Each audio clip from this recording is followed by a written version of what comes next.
SDPI Kumta Honnavar ಘಟಕದಿಂದ ಚಂದಾವರದಲ್ಲಿ ಕನ್ನಡ ರಾಜ್ಯೋತ್ಸವವನ್ನು ಸಡಗರ ಸಂಭ್ರಮದಿಂದ ಆಚರಿಸಲಾಯಿತು. ಸರ್ವಧರ್ಮೀಯರು ಸೇರಿ ಕನ್ನಡಾಂಬೆಗೆ ನಮನ ಸಲ್ಲಿಸುವ ಮೂಲಕ ಕನ್ನಡದ ಏಕೀಕರಣಕ್ಕಾಗಿ ಶ್ರಮಿಸಿದವರನ್ನು ಸ್ಮರಿಸಲಾಯಿತು. ಎಸ್ಡಿಪಿಐ ಕುಮಟಾ ಹೊನ್ನಾವರ ವಿಧಾನಸಭಾ ಕ್ಷೇತ್ರದ ಅಧ್ಯಕ್ಷ ರಫೀಕ್ ಹೆಮ್ಮಕ್ಕಿ ಅವರ ಅಧ್ಯಕ್ಷತೆಯಲ್ಲಿ ಕನ್ನಡ ರಾಜ್ಯೋತ್ಸವವನ್ನು ಸಂಭ್ರಮದಿಂದ ಆಚರಿಸಲಾಯಿತು.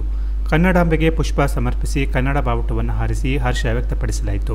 ಕಾರ್ಯಕ್ರಮದಲ್ಲಿ ಮುಖ್ಯ ಅತಿಥಿಯಾಗಿ ಶಿಕ್ಷಕರಾದ ಎನ್ಎಸ್ ನಾಯಕ್, ವಿವಿಧ ಸಮಾಜ ಮುಖಂಡರಾದ ಹನುಮಂತ ನಾಯ್ಕ್, ಅಸ್ಲಾಂ ಸಾವುಕಾರ್ ಹಾಗೂ ಸಂಜು ಫರ್ನಾಂಡಿಸ್ ಅವರು ಪಾಲ್ಗೊಂಡು ಭಾವೈಕ್ಯತೆ ಮೆರೆದರು. ಅಲ್ಲದೆ ಇವರೆಲ್ಲರೂ ತಮ್ಮ ಅನಿಸಿಕೆಯನ್ನು ವ್ಯಕ್ತಪಡಿಸಿ ರಾಜ್ಯೋತ್ಸವದ ಶುಭ ಸಂದೇಶ ನೀಡಿದರು. ಈ ಸಂದರ್ಭದಲ್ಲಿ ಮಾತನಾಡಿದ ಎನ್ಎಸ್ ನಾಯಕರು, ನಮ್ಮ ಚಂದಾವರದ ಹಿಂದೂ, ಮುಸ್ಲಿಂ, ಕ್ರಿಶ್ಚಿಯನ್ ಎಲ್ಲರೂ ಒಂದಾಗಿ ಬಾಂಧವ್ಯದಿಂದ ಬಾಳುತ್ತಿರುವುದು ಸಂತೋಷದ ಸಂಗತಿಯಾಗಿದೆ. ಕನ್ನಡ ಭಾಷೆಯನ್ನು ಗೌರವಿಸುವುದು ಮತ್ತು ನಮ್ಮ ಮಕ್ಕಳಿಗೆ ಕನ್ನಡದಲ್ಲೇ ಉತ್ತಮ ಸಂಸ್ಕಾರ ನೀಡುವುದು ನಮ್ಮೆಲ್ಲರ ಜವಾಬ್ದಾರಿಯಾಗಿದೆ ಎಂದರು. ಕಾರ್ಯಕ್ರಮದಲ್ಲಿ ಎಸ್ಡಿಪಿಐ ಜಿಲ್ಲಾ ಕಾರ್ಯದರ್ಶಿ ಮನ್ಸೂರ್ ಖಾಜಿ, ಅಬ್ದುಲ್ ರೌಫ್ ಶೇಖ್, ಉತ್ತಮ್ ನಾಯ್ಕ್, ಹಸನ್ ಸಾಬ್ ಹೇಮಕ್ಕಿ ಹಾಗೂ ಊರ ನಾಗರಿಕರು ಹಾಗೂ ಪಕ್ಷದ ಕಾರ್ಯಕರ್ತರು ಉಪಸ್ಥಿತರಿದ್ದರು. ಕಾರ್ಯಕ್ರಮದ ಕೊನೆಯಲ್ಲಿ ರಫೀಕ್ ಶೇಖ್ ವಂದಿಸಿದರು.